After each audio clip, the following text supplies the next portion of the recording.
Hoje trazemos a proposta didática número 5. Ela é correspondente ao nosso podcast do livro Alice no País das Ciências, um passeio pela história da física. Os podcasts estão disponíveis em plataformas digitais, em especial no canal do Projeto Com Química no YouTube. Nessa história, Alice segue lendo o livro que o anão lhe deu. E desta vez o assunto é Charles Darwin. O capítulo inicia com uma pergunta que lhe causou grande interesse. O que vem primeiro, o ovo ou a galinha? A história do podcast 5 aborda o estudo de Darwin sobre a evolução das espécies, no qual fica estabelecido que todos os seres vivos descendem de um ancestral comum. Mas Alice já estava ficando aborrecida, porque no livro não havia nenhuma mulher. Foi quando apareceu a excepcional cientista Marie. Com sua coragem e vontade de estudar, venceu barreiras e conseguiu conquistar o seu espaço no mundo da ciência.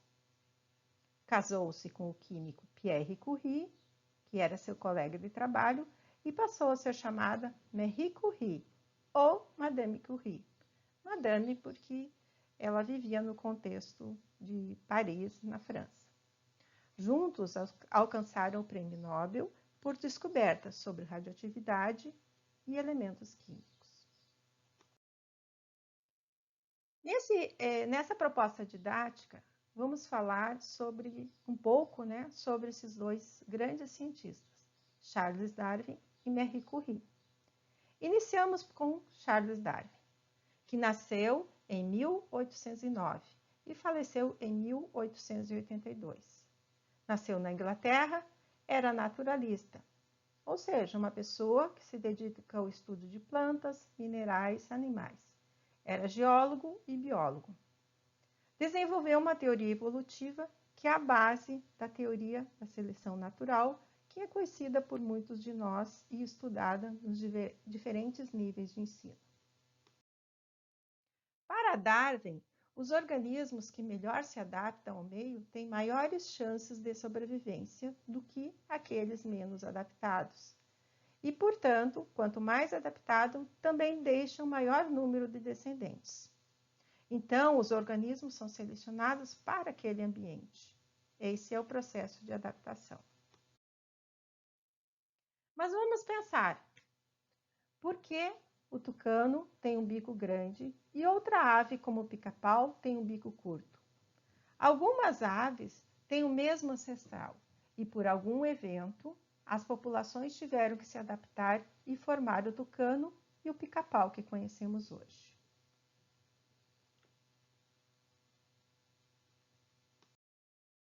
As crianças podem sugerir hipóteses sobre o bico dos pássaros.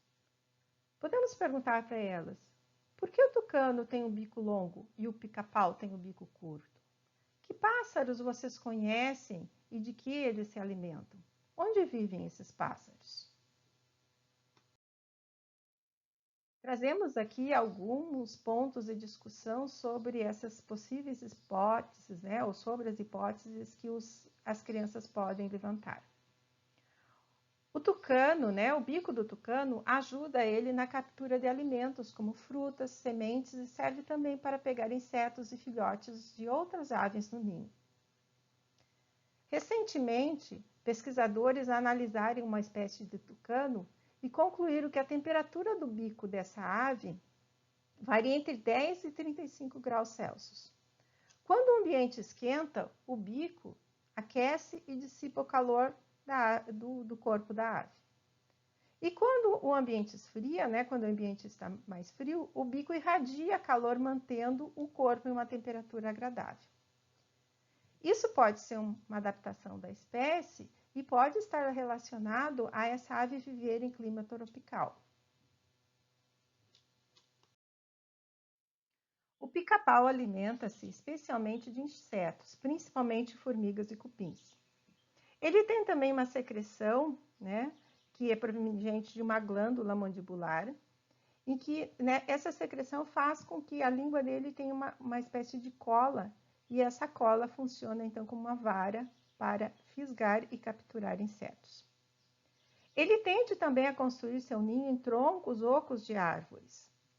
E para se alimentar, ele bica tronco de árvores com bastante força e perfura a casca, de modo a encontrar os insetos e capturar com a sua língua. O bico desta ave é um bico forte, mas também flexível. E para minimizar esse impacto das bicadas, existe então uma articulação diferenciada entre a maxila superior e o crânio. E permite então que esse músculo que existe nessa articulação possa absorver parte do impacto e dissipar, né, parte dessa força, não prejudicando então a ossada desse animal. Sobre o conceito de adaptação, este tem como marco histórico o ano de 1859, a partir da publicação do livro da Origem das Espécies. É um livro bastante conhecido e que foi publicado por Darwin e que acaba mudando também a forma de pensar os seres vivos. Para Darwin, a teoria evolutiva deveria ser explicada por meio da ideia da adaptação. Mas essa ideia não surge na teoria, né? Nesse livro A Origem das Espécies. Ela já havia sido discutida por outros filósofos e naturalistas e Darwin incorpora isso à sua teoria. Seus estudos sobre organismos vivos e fósseis, os vários que ele estudou, o levaram à construção de sua teoria, e na qual a gente compreende, né, é possível, a partir dessa teoria, compreender a variedade de animais e plantas que temos hoje, né, nos dias de hoje. E Darwin vai dizer que isso é resultado das modificações que seguiram um padrão evolutivo. Diante disso, o homem deixou de ser considerado um animal especial e mais evoluído que as outras espécies, e passa a ser encarado como um dos ramos da árvore da vida. É para a gente imaginar uma grande árvore cheia de ramos, e o homem faria parte, ou faz parte, né, de um desses ramos, não sendo o principal nem o único, mas é apenas um ramo dessa árvore. Aparentemente, esse conceito parece confuso e de difícil entendimento e que talvez não devêssemos explicar para as crianças. Mas a ideia aqui não é explicar essa teoria da evolução no seu todo, mas apresentar elementos dessa teoria que no futuro podem ajudar as crianças a entenderem como essa teoria se dá. Nessa proposta didática, sugerimos um vídeo que está presente na publicação História dos Seres Vivos e está na revista Ciência Hoje das Crianças, no ano de 2013.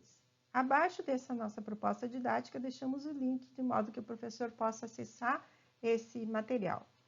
Esse vídeo, né, é na forma de desenho e é bem explicativo, de fácil compreensão para as crianças sobre o processo da evolução. Mas podemos ainda conversar com as crianças outros assuntos, discutir essas questões. As crianças podem perguntar, mas como que eu sei, né, que essa evolução acontece? Então, que evidências existem da evolução? Vamos apontar algumas aqui de mais fácil compreensão. Os fósseis, por exemplo, que são vestígios de organismos que viveram no passado, esses fósseis, quando a gente observa os fósseis, a gente percebe que esses fósseis, né, os cientistas percebem isso, de que, apesar de eles serem organismos diferentes, eles guardam entre si características comuns entre o que você tem no fóssil e que você tem atualmente no organismo semelhante. Existem também nos seres vivos algumas estruturas que perderam a função, que a gente não tem função no corpo. E como que a gente explicaria a gente ter algum tipo de estrutura e de qual ela não funciona, né? Ela não tem uma utilidade. A gente traz aqui o exemplo do pinguim, que é bem interessante. Se a gente observar o pinguim, a gente vai observar que ele tem asas, mas os pinguins não voam. Eles acabaram desenvolvendo a habilidade de nadar. Agora, a presença das asas pode ser explicada por um ancestral do pinguim que voava. No ser humano também, a gente tem estruturas que podem indicar essa evolução e que no nosso corpo não tem função atual, como o cóccix, o apêndice, os pelos do corpo, o dente ciso e outros. As evidências celular e molecular também indicam a evolução de diferentes espécies. Os seres humanos guardam um DNA muito parecido com uma espécie de macaco bonobo. Falamos então um pouco sobre Charles Darwin. Agora trazemos Marie Curie. Iniciamos com uma frase de Marie Curie, que foi dita por ela em 1923. Não se pode esperar construir um mundo melhor sem melhorar os indivíduos. Marie nasceu na Varsóvia, na Polônia, em 7 de novembro de 1867. Em 4 de julho de 1934, ela morreu de leucemia, provavelmente causada por exposição a radiações, que era o grande estudo dela. Ela estudou vários minérios, e desses minérios extraiu elementos químicos, os quais possuíam a propriedade de radiação, e provavelmente isso afetou a sua saúde. Para falar da biografia de Marie Curie, sugerimos um texto que está na revista Ciência Hoje das Crianças, e cujo título é A Ciência de Marie Curie. E deixamos abaixo dessa proposta didática o link da revista para acesso a esse texto. A ideia é o professor levar a biografia da Marie Curie e ler com as crianças esse texto e discutir sobre aquilo que está presente nesse texto. Também temos, né, na revista Ciência Hoje das Crianças um outro texto que tem como título A Ciência que Ajudou a Mudar o Mundo.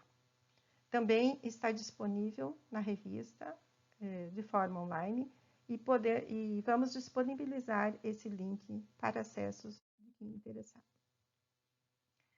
Marie Curie é bastante associada à questão do raio-x. Tá? Por que ela é associada? Isso não quer dizer que foi Marie Curie que primeiro descobriu o raio-x, que primeiro observou o raio-x. Mas a descoberta de elementos como rádio e polônio colaboraram para o desenvolvimento de aparelhos de raio-x. E uma outra passagem muito interessante na vida da Marie Curie é que durante a Primeira Guerra Mundial, Marie vai para o campo de batalha levar aparelhos portáteis de raio-x para ajudar nos cuidados dos soldados feridos. Essa história, né, da Marie na Primeira Guerra Mundial, ela aparece num filme, Marie Curie e a Guerra, que está disponibilizado aí nas plataformas digitais e de fácil acesso, e é bem interessante para o professor assistir. Não é um material para crianças, mas para o professor assistir. É bem interessante conhecer essa história. Mas quando o raio-x foi descoberto? Ele foi descoberto em 1895 e foi descoberto por um físico alemão que acabou presenciando, né, uma certa luminosidade em substâncias que ele estava manipulando. E ele descobre o raio-x sem que estivesse procurando exatamente isso. Então, ele observa uma inesperada luminosidade no seu experimento, e ao colocar a mão na frente, né, dessa luz, ele viu a imagem dos seus ossos exposta, né, numa tela, um objeto na frente. Depois ele começa então a testar isso junto com a sua esposa e registrar isso em filme fotográfico. Então essa foi a primeira radiografia feita no mundo e deu, né, a esse cientista o prêmio Nobel em 1901. Mas por que raio-x? Porque na época da sua descoberta não se sabia a natureza dessa emissão, né? Algo desconhecido, algo X. Então ficou raio-x até os dias de hoje. Mas Marie, dentre tantas pesquisas que fez, tantos trabalhos na universidade, também dava aula de física para as crianças.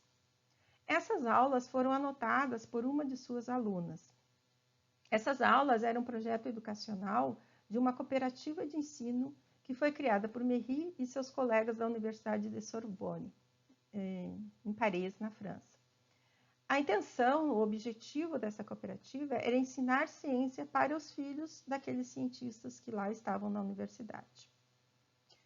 Então, Merri dava aulas e fazia experimento com as crianças, e uma de suas alunas acabou anotando essas aulas, a Isabelle, e depois acabou escrevendo sobre essas aulas. Esse livro, As Aulas de Marie Curie, anotadas por Isabelle Ravanese, foi traduzido e apresentado no Brasil por Valdir Muniz Oliva. E esse livro traz as experiências que Marie Curie fazia com as crianças em suas aulas. Vamos trazer aqui 3 dessas experiências que estão no livro e que, por motivos didáticos, acabamos adaptando aqui, até por conta dos materiais que Marie usava, pelo tamanho dessas experiências, né? Não eram experiências curtas, mas um pouco mais longas, e pelos materiais da época. Então, fizemos algumas adaptações e deixamos aqui de sugestão para o professor falar com as crianças que Marie Curie dava aula de ciências, tentava ensinar física para as crianças, e dessas experiências a gente pode realizar hoje com as crianças. Apresente, então, uma garrafa vazia para as crianças. Pegamos uma garrafinha pequena de vidro e perguntamos para as crianças o que há dentro dessa garrafa. Provavelmente as crianças responderão que lá dentro existe ar. Em um recipiente maior, né, nós pegamos essa caixa transparente aqui de modo que ficasse visual, colocamos água a uma altura suficiente para a garrafa ficar toda embaixo da água. Vamos então para a experiência. Com essa pequena garrafa, fechamos com a mão a boca e colocamos dentro de um pote maior contendo água, de modo que possa cobrir a garrafa. Dentro da água, abre-se a garrafa, então tira-se a mão da tampa e inclina-se levemente. E o que acontece? O ar, que é menos denso que a água, consegue subir para a superfície. E isso pode ser observado pelas bolhas que se formam na superfície da água. Todo esse procedimento pode ser problematizado pelo professor, perguntando para as crianças o que vocês acham que vai acontecer e aí fazer a demonstração. Também o professor pode, se ele tiver mais materiais e mais recipientes, ele pode disponibilizar para as crianças ou grupo de crianças a garrafa, a água, porque são materiais que podem ser facilmente manipulados pelas crianças sem nenhum risco. Retiramos então a garrafa da água e eliminamos a água que tem no seu interior. Fechamos novamente a boca da garrafa, só que agora colocamos essa garrafa no pote com água com a boca virada para baixo. Tiramos a mão da boca da garrafa, né, de modo que abrimos a garrafa e vamos observar o que acontece. Agora a água não consegue entrar, né? Se dentro existe ar, ou vai entrar muito pouco. O ar acaba aprisionando, né, a água para que aconteça a sua entrada. Essa experiência a gente mostra no vídeo a seguir.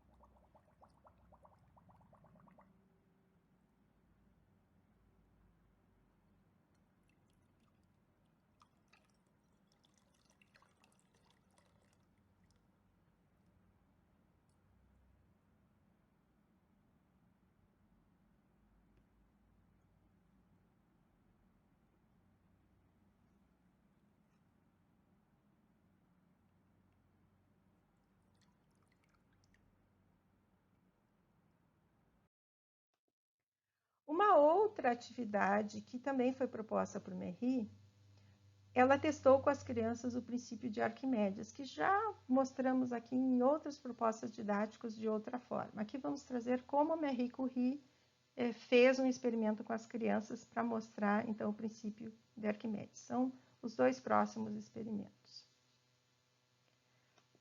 Então, pegamos 3 recipientes. No nosso caso, aqui são 3 beckers, mas podem ser copos, né, com uma boca mais larga.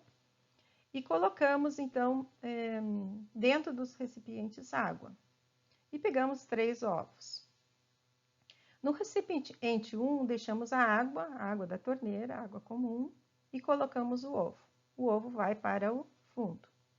No recipiente 2, colocamos a água, colocamos o ovo e vamos acrescentando sal comum, sal de cozinha, e mexendo até que o ovo comece a flutuar. Ele fica lá na metade desse recipiente. No terceiro, colocamos a água, colocamos o ovo e vamos acrescentar sal até que o ovo suba até a superfície, ou seja, até que ele flutue. Visualmente, nós teremos, então, um ovo na parte de baixo, um ovo no meio e um ovo em cima. Mostramos esse processo no vídeo a seguir. Os ovos que flutuam são menos densos que a água. E quando o ovo fica no fundo, é porque a água está menos densa que o ovo. Então, o sal acaba influenciando nesse processo do o ovo estar embaixo, estar no meio ou em cima. Quanto mais sal a gente colocar, mais a gente está alterando a densidade da água e proporcionando que um corpo flutue.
Em outra aula, Merri fala para as crianças.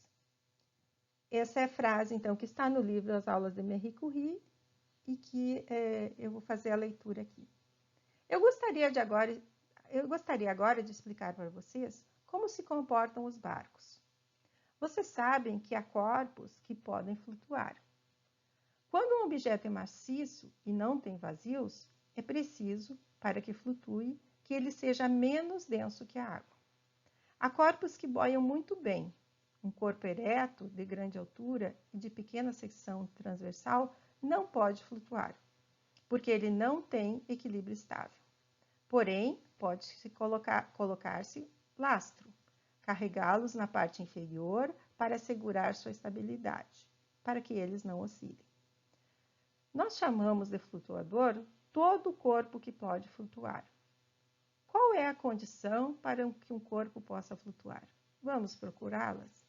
Então, Merri aqui propõe, dá uma situação, problema, e propõe para as crianças procurar essas condições. Essa é uma outra atividade que o professor pode imaginar uma forma das crianças testarem a estabilidade de um corpo que flutua.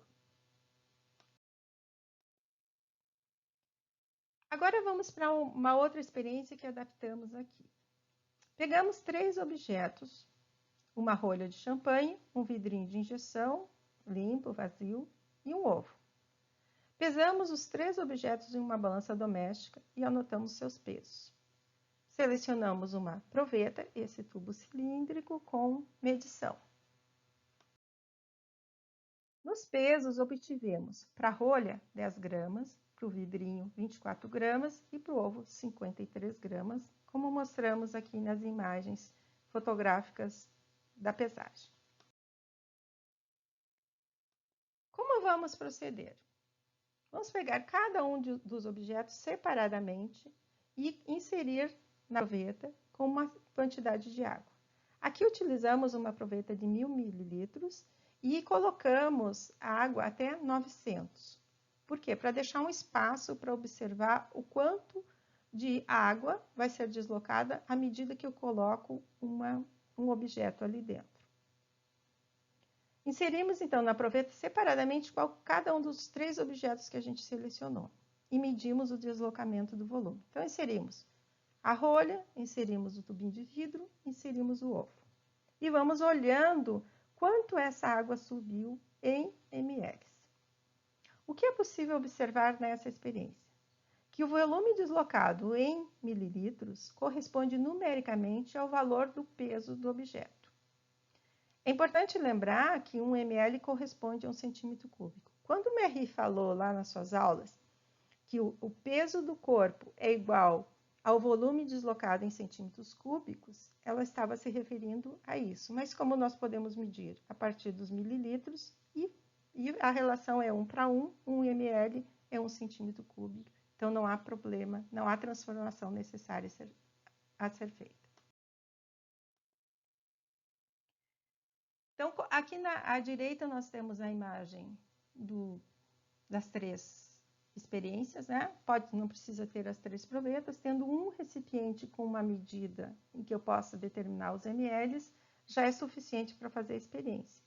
Ou, se for um recipiente que não tenha a medida, né? Que não tenha a escala, o professor pode pegar um copo, um outro recipiente, fazer, né, essa experiência, marcar o volume inicial, marcar o volume final e com uma seringa ou um outro suporte que tem uma medição mais exata, ele vai retirando e vai calculando os mililitros. Então, nessa experiência, nós obtivemos o peso da rolha 10 gramas e o volume deslocado 10 ml. O peso do frasco de vidro de 24 gramas e o volume deslocado foi 24 ml. O peso do ovo foi 53 gramas e o volume deslocado foi 50 ml. Conclui-se que o objeto desloca tantos centímetros cúbicos de água, em números aproximados, né, quanto ele pesa em gramas. Essa relação entre massa e volume deslocado foi apresentada por Merri em sua aula para as crianças.